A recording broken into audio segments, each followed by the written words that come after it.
Hey everybody, this is Ken from RecPro. Today we're going to be going over squaring the power of furniture.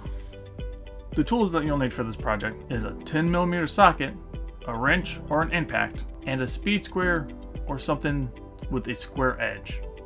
Let's get right into it.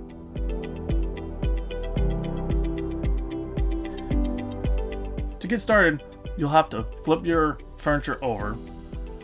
Now you need to locate the bolts in the corners. The older models have 8 bolts in total, 2 in each corner. The newer models only have 4, 1 in each corner. Using the speed square to check our furniture, it clearly shows it was out of alignment. Now you need to take the bolts out.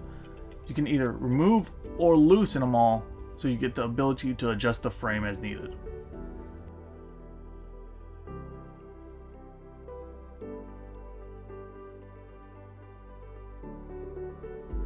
Once this is done, we will now square each corner, tighten each bolt down as we go.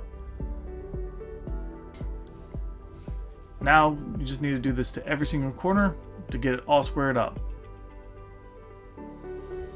As you see, this is a quick and easy fix. If you want to see more videos like this, make sure you like and subscribe. And remember, when you're rolling down the road, roll with RecPro.